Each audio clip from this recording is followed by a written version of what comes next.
had a black dog. His name was Depression.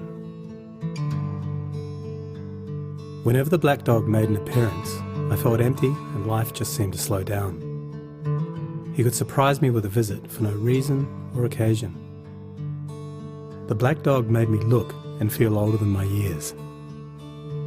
When the rest of the world seemed to be enjoying life, I could only see it through the black dog. Activities that usually brought me pleasure suddenly ceased to. He liked to ruin my appetite. He chewed up my memory and my ability to concentrate. Doing anything or going anywhere with the black dog required superhuman strength. At social occasions, he'd sniff out what confidence I had and chase it away. My biggest fear was being found out. I worried that people would judge me. Because of the shame and stigma of the black dog, I was constantly worried that I'd be found out.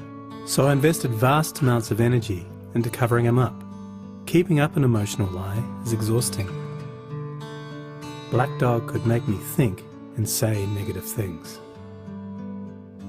He could make me irritable and difficult to be around. He would take my love and bury my intimacy.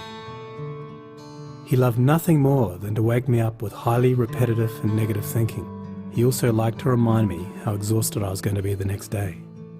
Having a black dog in your life isn't so much about feeling a bit down, sad or blue.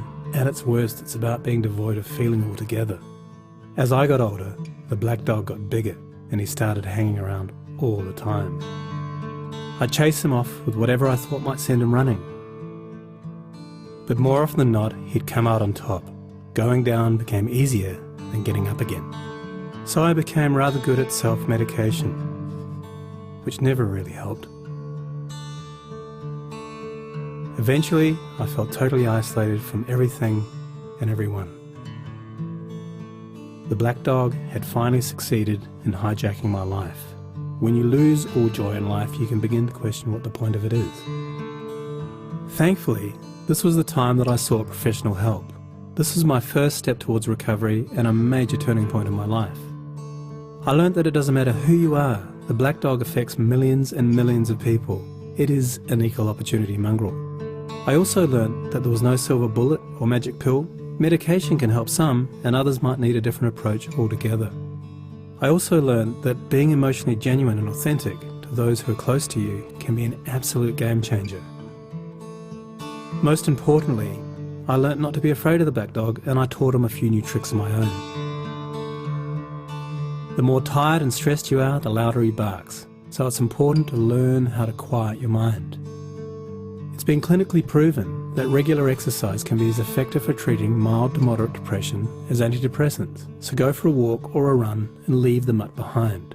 Keep a mood journal. Getting your thoughts on paper can be cathartic and often insightful. Also keep track of the things that you have to be grateful for. The most important thing to remember is that no matter how bad it gets, if you take the right steps, talk to the right people, black dog days can and will pass. I wouldn't say that I'm grateful for the black dog, but he's been an incredible teacher. He forced me to re-evaluate and simplify my life. I learnt that rather than running away from my problems, it's better to embrace them. The black dog may always be part of my life, but he'll never be the beast that he was. We have an understanding. I've learned through knowledge, patience, discipline and humour, the worst black dog can be made to heal. If you're in difficulty, never be afraid to ask for help. There is absolutely no shame in doing so. The only shame is missing out on life.